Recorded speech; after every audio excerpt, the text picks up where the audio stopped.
Hello guys, मैं गुंजन स्वागत करती हूँ आपका मैथ्स लर्निंग में। गाइस, आज हम क्लास 8 मैथ के chapter number 13 direct and inverse proportion की एक्सरसाइज 13.2 के क्वेश्चन नंबर 1 को सॉल्व करेंगे। और वीडियो को स्टार्ट करने से पहले आप जल्दी से वीडियो को लाइक करें और चैनल को सब्सक्राइब करें। तो क्वेश्चन क्या है आपके पास, which of the following are in inverse proportion. आपको कुछ क्वेश्चंस दिए हुए नीचे, आपने ये बताना है कि ये इनवर्स प्रोपोर्शन में है या नहीं। सबसे पहले आपको इंट्रोडक्शन सेक्शन में आपने समझ लिया होगा कि डायरेक्ट प्रोपोर्शन क्या होता है, इनवर्स प्रोपोर्शन क्या होता है। डायरेक्ट प्रोपोर्शन में ये होता है कि अगर एक चीज़ इंक्रीज़ हो रही है तो दूसरी चीज़ भी इंक्रीज़ होगी, ठीक है। और इन्वर्स प्रोपोर्शन में होता है कि अगर एक चीज़ इंक्रीज़ होगी तो दूसरी चीज़ डिक्रीज़ होगी, और अगर एक चीज़ डिक्रीज़ हो रही है तो दूसरी इंक्रीज़ होगी। तो हमने यहाँ पर यही देखना है कि कौन इन्वर्स प्रोपोर्शन में है और कौन से डायरेक्ट प्रोपोर्शन में है। तो फर्स्ट है आपके पास the number of workers on a job, कि वर्कर्स हैं जॉब पर, and the time to complete the job, कि कुछ वर्कर्स हैं जॉब पर और वो काम को कितने टाइम में कंप्लीट कर लेते हैं अपनी जॉब को, ठीक है। तो ये किस प्रोपोर्शन में होगा ये आपने बताना है। देखो, अगर हमारे पास वर्कर्स ज़्यादा होंगे तो उस काम को कम टाइम में कंप्लीट करेंगे, ठीक है। और अगर कम वर्कर है तो टाइम ज़्यादा लेंगे। अब मान लो आपके पास मैथ्स के 2 क्वेश्चन है, आपको ये बोले कि आप इसको सोल्व करो। अगर आप अकेले उसको सोल्व करोगे, 2 क्वेश्चन है आपके पास और आप अकेले हो करने वाले, एक पर्सन उस क्वेश्चन को करेगा तो ज़्यादा टाइम लगेगा ना। लेकिन अगर 2 लोग उस क्वेश्चन को एक एक करके करें, कि एक मैंने कर लिया एक आपने कर लिया, तो काम जल्दी हो जाएगा, ठीक है। तो यहाँ पर भी अगर वर्कर ज़्यादा होंगे तो काम जल्दी हो जाएगा, और अगर वर्कर कम है तो काम को करने में टाइम लगेगा। तो ये एक चीज़ इंक्रीज़ हो रही है, एक चीज़ डिक्रीज़ हो रही है। अगर वर्कर बढ़ते हैं तो टाइम कम लगेगा, और अगर वर्कर कम है तो टाइम ज़्यादा लगेगा।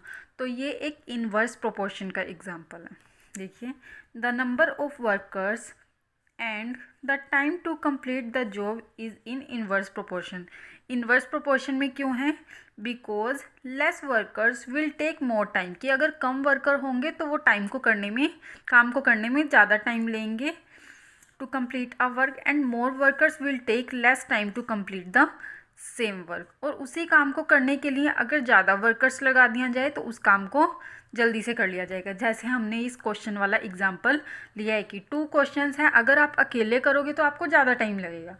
लेकिन वही 2 क्वेश्चन 2 लोग मिलकर करते हैं, कि एक मैंने कर लिया एक आपने कर लिया, तो वो काम कम हो जाएगा। इसलिए ये जो है इनवर्स प्रोपोर्शन में। नेक्स्ट है the time taken for a journey and the distance travel in a uniform speed. देखो, आपको क्या बोला है, यूनिफॉर्म स्पीड। सेम स्पीड पर आप कितनी जर्नी कर सकते हो, कितना डिस्टेंस कवर कर लोगे। देखो, अगर 1 घंटे में आप 1 आवर में आप 20 किलोमीटर चल रहे हो और स्पीड आपकी सेम रहेगी, ठीक है, तो नेक्स्ट 1 आवर में भी तो आप 20 किलोमीटर ही चलोगे अगर सेम स्पीड है। 1 आवर में 20 किलोमीटर आप पहले चले, स्पीड वही रहेगी। फिर नेक्स्ट 1 आवर में भी तो आप 1 आवर में 20 किलोमीटर ही चलेंगे। तो ऐसे ही 1 घंटे में आप 20 किलोमीटर चलें तो 2 घंटे में आप 40 किलोमीटर चलेंगे, ठीक है। यहाँ पर क्या हो रहा है, अगर आपका टाइम बढ़ रहा है तो आपका डिस्टेंस भी बढ़ रहा है। और जहाँ पर एक चीज़ इंक्रीज़ हो रही है दूसरी भी इंक्रीज़ हो रही है, या एक डिक्रीज़ हो रही है दूसरी भी डिक्रीज़ हो रही है, तो वो आपका डायरेक्ट प्रोपोर्शन है। इसलिए ये सेकंड वाला आपका डायरेक्ट प्रोपोर्शन है। Time and distance covered in direct proportion, और क्यों है वो आपको बता दिए। नेक्स्ट है area of cultivated land and the crop harvested. देखो, जितने ज़मीन पर आप क्रॉप्स लगाओगे उतनी क्रॉप्स को ही आप कट करोगे, ठीक है। आपके पास फील्ड है तो आपने उसके ऊपर क्रॉप लगाई है, ठीक है, फसलें लगाई हैं, तो जितनी ज़मीन पर लगाई है उसी को तो कट करोगे। ये थोड़ी ना कि आपने थोड़ी ज़मीन पे लगाई है और आप सारी ज़मीन पर से कट करोगे। क्यों? क्योंकि वहाँ तो है ही नहीं क्रॉप्स, ठीक है। तो ये क्या है, it is a direct proportion because more area of cultivated land will yield more crops. जितनी ज़्यादा ज़मीन पे आप क्रॉप लगाओगे उतनी ज़्यादा आपको कटिंग करनी पड़ेगी, ठीक है।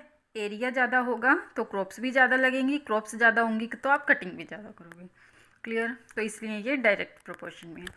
नेक्स्ट है the time taken for a fixed journey and the speed of the vehicle. देखो, अगर एक व्हीकल है आपके पास, ठीक है, तो वो कितना टाइम लेगी। The time taken for a fixed journey, एक फिक्स्ड जर्नी को कंप्लीट करने में वो कितना टाइम लेंगे। And the speed of the vehicle, देखो अगर मुझे 1 किलोमीटर चलना है, अगर मैं बिल्कुल उसको कम स्पीड पर चलाऊंगी तो टाइम ज़्यादा लगेगा, ठीक है। और अगर उसी 1 किलोमीटर को मैं थोड़े से टाइम में भी कर सकती हूँ। अगर मैं स्पीड तेज़ कर लूँगी ना तो वो जल्दी पहुँच जाऊँगी, अगर स्पीड अपनी स्लो कर लूँगी तो मैं लेट पहुँचूँगी, ठीक है। तो क्या हो रहा है, अगर स्पीड बढ़ रही है तो डिस्टेंस जो कवर किया जाएगा उसका टाइम कम हो जाएगा। स्पीड और टाइम, अगर स्पीड बढ़ेगी तो टाइम कम लगेगा, अगर स्पीड घटेगी तो टाइम ज़्यादा लगेगा, ठीक है ना।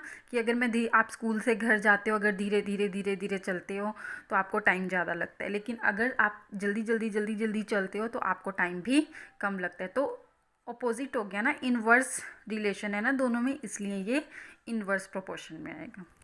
नेक्स्ट है the population of a country and the area of land पर पर्सन। देखो पॉपुलेशन क्या है, जितने लोग हमारी कंट्री में रह रहे हैं, ठीक है। और अगर ज़्यादा लोग होंगे तो उनके पास एरिया ऑफ लैंड कम आएगी ना।